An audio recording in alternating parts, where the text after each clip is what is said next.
ኣብዚ ኸተማ ኣብ ዝርከብ ዓቢ ባንኪ ውሽጢ ኩሉ ነገር ብስርዓትን ሕንቃቐት ተመልኦን ከይዱ እዩ ነይሩ።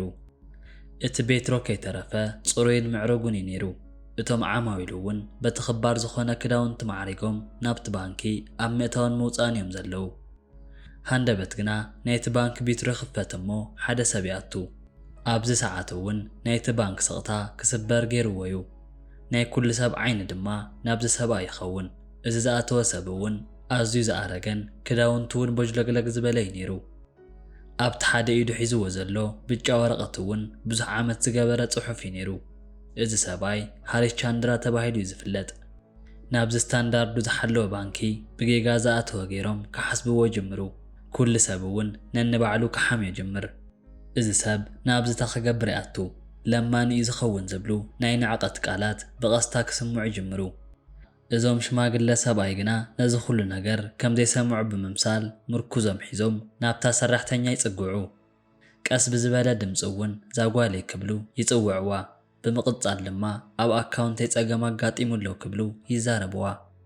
ኒሻ እውን ካብ ርእሶም ክሳብ ጽፍሮም ብምጥማት ብናይ ላግፂ ፍሽኽታ ኣቦ ገዛ ተጋጊኹ መስለኒ ክትብል መልሲ ትህቦም። እዞም ዓቢ ሰብኣይ እውን በዛ ናይ ዘቆልዓ ላግፂ ዋላ ሓንቲ ተደነቑን። ዛጓለይ በጃኻ ሓንሳብ ጥራይ ረኣየለይ ክብሉ በቲ ድኹም ድምፆም መሊሶም ሓትዋ። ኒሻ እውን ገጻ ፀዊጋ ነቲ ሒዞምዎ ዝነበሩ ኣረጊት ፖስታ ትቕበሎም። ብምቕጻል ድማ ንኽሪኦ ግዜ ስለ ዝወስድ ንእሽተይ ክጽበዩ እዮም ብምባል ነቲ ፖስታ ኣብ ጣውላ ብምግባር ናብ ስራሕ ተኣቱ። እዞም ዓቢ ሰብኣይ እውን ዋላ ሓንቲ መልስን ከይሃብዋ ኣብኡ ጠጠው ኢሎም ክጽበዩ ጅምሩ። ብድሕሪ ንእሽተይ ደቂቕ ንድሓር ድማ ዛጓለይ ነቲ ስራሕ መካየዲ ክረኽቦ ደኽእል ብምባል ሓትዋ። ኒሻ እውን ፈትያን ከይፈተወት ቴሌፎና ብምልዓል ናብ ሓላፊኣ ትድውል። እቲ መካየዲ ስራሕ እውን ኣብቲ ውሽጢ ኦፊስ ኮይኑ ክዕዘቦም ጸኒሑ እዩ። እቲ ዝርዮ ጸንሐ እውን ኣዝዩ ድኻ ዝኾነን ኣረጊት ሽማግለን እዩ ነይሩ። ኣስዒቡ ድማ እዚ ሰብ ዓሚልና ድዩ ክብል ሓታ። ዝፈልጦ ነገር የለን ኮይኑ ግና ክረኽበካ ይደልዩ ብምባል ትዛረቦ። ንሱ እውን ንኸምዚኦም ዓይነት ሰባት ግዛእ ኣብለይን ክብል ይምልሰላ። ኣብቲ ሓደ ጸጋዕ ኮፍ ኣቢልዮ ባዕሉ ምስ ረብረቦ ክኸይድ እዩ ስለ ዝበላ ኒሻ እውን ነዚ ትእዛዝ ብምቕባል ኣቦ ናብቲ ኸይዶም ኮፍ ይበሉ ስርሑ ምስ ወድአ ባዕሉ ክመጽእ እዩ ክትብል ትዛረቦም። እዞም ሰብኣይ እውን ካልእ ኣማራፂ ስለ ዘይነበሮም ናብቲ እተባህልዎ ኸዱ። ንሓደ ሰዓት ዝኣክል እውን ኣብቲ ቦታ ኮፍ ይብሉ። ኣብ ዙርዮም ዘሎ ሰብ ኩሉ ስርሑ እንትገብር ንሳቶም ግና ኣብታ እተባህልዋ ቦታ ኮይኖም ነቲ ዝበሃል ዘሎ ሕሜት ክሰምዑ ቀጺሎም እዮም። ለማኒ ከመይ ናብ ዝኣትዩ ኢሎም እንትዛረቡ ኣብ ገጾም ናይ ስምዒት ለውጢ ግና ኣይረአን። ኮይኑ ግና እቲ ሕድሕዲ ቃል ናይቲ ፈተና ኣካል እዩ ነይሩ። ናይዞም ሽማግለ ትዕግስቲ ኣዝዩ ተጸንቂቑ እዩ። እዞም ሰራሕተኛ ባንክታት ድማ እቲ ጉልህ ጠባዮም እናወፀ እዩ ነይሩ። ድሕሪ ሓደ ሰዓት ድማ ትዕግስቶም ዝወድኡ ሰብኣይ ካብቲ ኮፍ ዝበልዎ ቀስ ኢሎም ብምልዓል ናብቲ ስራሕ መካየዲ ብትብዓት ይኸዱ። እቲ ሓቂ ክወፅን ውርደት እዚ ባንኪ ክቃላዕን ንእሽተይ ግዜ ተሪፍዎ። ኣርጁን ተባሃለ ሓደ ናይቲ ባንኪ ሰራሕተኛ ብምምጻእ ድማ ከምቶም ካልኦት ብትዕቢት ዘይኮነስ ብትሕትና ዝሰርሕ ሰራሕተኛ እዩ። ካብቲ ናይ ምሳሕ ሰዓቱ እንትምለስ እውን እዚኦም ኣረጊት ሰብኣይ ኣብታ ዝነበርዋ ቦታ ከፍ ኢሎም ይረኽቦም። ናይቶም ሰባት ሓሜት ብምስማዕ እውን ኣዝዩ ይሓዝን። ከምቶም ካልኦት ሰራሕተኛታት ድማ ብስቕታ ዝሓልፍ ኣይነበረን። ናብዞም ዓቢ ሰብኣይ ድንን ብምባል እውን እቲ ዝደለይዎ ነገር ብትሕትና ሓቶም። ኣስዒቡ እውን እቶም ሰባት ዝብልዎ ዘለዎ ነገር ሰሚዐ ኣዝዩ ሓዚነ እየ እንታይ ክሕግዘኩም እኽእል ብምባል ድማ ሕቶ ቕርበሎም። እዞም ሽማግለ ሰብኣይ እውን ቅንዕ ኢሎም ብምርኣይ ዝወደይ ነቲ ስራሕ መካየዲ ደልዩ ነይረ ክብሉ ይዛረብዎ። ንሱ እውን ኣዝዩ ብምሕዛን ኣብቲ ቦታ ንኽጽበይዎን ነቲ ስራሕ መካየዲ ከም ዘዘራረቦን ብምግላጽ ናብቲ ኦፊስ ይኸይድ። ኮይኑ ግና ልክዕ ምስ ኣተወ እቲ ስራሕ መካየዲ ገጹ ናብኡን ከይገበረ ብዛዕባ ናይቲ ሽማግለ እንተኾይኑ ክሰማዕ ኣይደልን። ባዕለይ ኣብኡ ኮፍ ክብሉ ገይረዮም ምስ ደኸሞም ከዓ ክኸዱ እዮም። ሕጂ ተሚልካ ናይ ባዕልኻ ስራሕ ብምባል ናብ ቦትኡ ክኸይድ ይገብሮ። እዚ ሰብ እውን ኣዝዩ ተቖጢዑ ናብ ቦትኡ ይምለስ።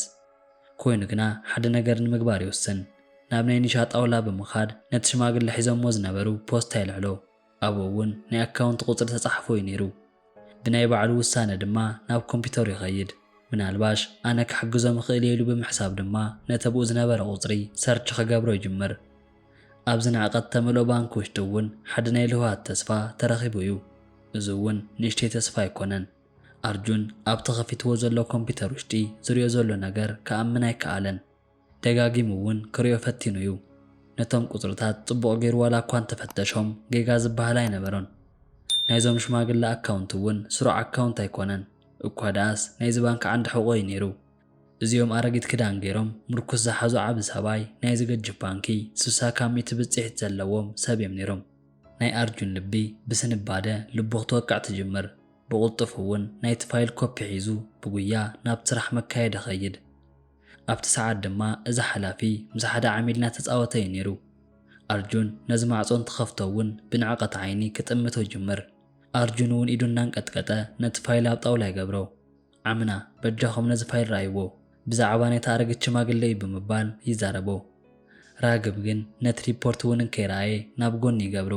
ኣርጁን ንኸምዚኦም ዓይነት ሰባት ገዘ ከምዘይብለይ ገሊጸልካየ ሕጂ ኣብ ስራሕ እየ ዘለኹ። ዓምና በጃኹም ሓንሳብ ጥራይ ረኣይዎ እንትብሎም ቁጣዕ ብተመሎ ድምፂ ኣይደልን እኮ ኢለካ ብምባል ይምልሰሉ። ንኸምዚኦም ዓይነት ዓሚል ከእንግዳ ኣይደልን ክብል ይዛረቦ። እዚ መካየዲ ስራሕ ናይ ህይወቱ ዓብ ዝኾነ ጥፍኣት ይፍጽም ከም ዘሎ ኣይተረድአን። ንጽባሒቱ ኣብታ ሰዓት ናይዚ ባንኪ ማዕጾ ኽፈት። እዚኦም ኣረጊት ሓሪስ ቻንድራ ድማ ኣብቲ ደገ እዮም ነይሮም። ኣብዚ ሰዓት ግና ንብሕቶም ዘይኮኑስ ሓደ ጸሊም ባድላ ዝገበረ ኣብ ኢዱ ናይ ቆርበት ቦርሳ ዝሓዘ ሓደ ሰብ ነይሩ እዩ። እዞም ኣረጊት ሰብኣይ እውን ዋላ ሓንቲ ቃልን ከየውፅኡ ኣዒንቶም ኣብ ልዕሊ ስራሕ መካየዲ ይገብሩ። ካብኡ ብምቕጻል እውን ብኣጻብዕቶም ጥራይ ንዓ ዝብል ናይ ጻውዒት ምልክት ሂብዎ። ራግብ እውን ኣዝዩ ኣብ ፍርሒ ውሽጢ ኮይኑ ካብቲ ኦፊስ ይወፅእ። ትማለብ ትዕቢት ዝነበረ ገጽ ሕጂ ግና ኣብ ጭንቀት ኣትዩ እዩ። ብምቕጻል እዞም ሽማግለ ነዚ ሰብ ትማሊ እዚ ስራሕ ከቢድ ክኾነካ ኢለ ተዛረብኩኻን ሕጂ ግና ቅፅዓትካ ክትቅበል ኢኻ ብምባል ብመፍርሒ ዝኾነ ድምፂ ይዛረብዎ። ኮይኑ ግና እዚ ሰብ ዝፈርሐ ንኸይመስል ብህዱእ ዝኾነ ድምፂ ናይ ምንታይ ቅፅዓት ብምባል ሓቲትዎም እዩ። ንዓይ መን እዩ ዝቐፅዓኒ ክብል ኣስዒቡ ይዛረብ። እዞም ኣረጊት ሰባይ ሓሪስ ቻንድራ ዋላ ሓንትን ከይበሉ ነቲ ኣብ ጥቕኡ ዝነበረ ሰብ ምልክት ህብዎ። እዚ ባድላ ገይሩ ዝነበረ ሰብ እውን ነቲ ሒዝዎ ዝነበረ ቦርሳ ብምኽፋት 2 ሰነድ የውፅእ። እቲ ናይ ፈለማ ሰነድ እውን ንኣርጁን ይህቦ። ኣርጁን እንኳዕ ሓጎሰካ ካብ ሎማዓንቲ ጀሚሩ ናይዚ ባንኪ ስራሕ መካየዲ ኮይንካ ተሾይምካ ኣለኻ ዝብል እዩ ነይሩ። ኣብዚ ባንኪ ውሽጢ እውን ናይ ስንባደ ቃላት ክስማዕ ይጅምር። ካብኡ እውን እቲ ካልኣይ ሰነድ ንራግብ ይህቦ። ንስኻ ድማ ካብቲ ስራሕኻ ተሰጉግካ ኣለኻ እንተደሊኻ ግና ስሩዕ ሰራሕተኛ ኮይንካ ክትቅጽል ትኽእል ኢኻ። ራግብ እውን ሃንደበት ስምዒታቱ ይለዋወጥ። ረሃጽ ብርሃጽ ኮይኑ እውን ከመይ ኢሉ ይኸውን ንስኹም መን ኢኹም ክብል ይሓቶም። ኣነ ናይዚ ባንኪ 60 ካብ 100 ዝኸውን ወናነ ኣክስዮን እየ። ንዓኻ ናይ ምልዓል ይኹን ካልእ ናይ ምሻም ስልጣን ዘለኒ ሰብ ኢሉ እንትዛረብ ኣብዚ ሰዓት ራግብ እውን ናብ መሬት ወዲቑ ክልምኖም ይጅምር። ዓብ ጌጋ ፈጺመ እየ በጃኹም ይቕረ ግበሩለይ ዝብል ሕቶ ቕርበሎም። እዞም ሽማግለ እውን ይቕሬታ ንምንታይ እዩ ንስኻ ዝፈጸምካዮ ጌጋ ናይዚ ባንኪ ፖሊሲ ዝጥሕስ እዩ። ሃብታም እንድኻን ብማዕረ ዝረኣየሉ ባንኪ ንስኻ ግና ረጊጽካዮ ኢኻ። ሕጂ ግና ዝወንበር ንኣርጁን ጥራዩ ዝግባእ። ምኽንያቱ እውን ንስኻ ናይ ዓሚል ክዳን ዘይኮነስ ልቢ ሰብ እትርኢ ሰብ ኢኻ። ኣብ መጠረሻ እውን ነቶም ናይዚ ባንኪ ሰራሕተኛ ናይ መጠረሻ ቃል ይዛረቦም። ኩልኹም ካብ ኣርጁን ተማሃሩ። ካብ ሎማዓንቲ ጀሚሩ እውን ስራሕኹም ዝርኢ ሰብ ክሰድድ እየ ብምባል ሓሳቡ ገሊጹ እዩ።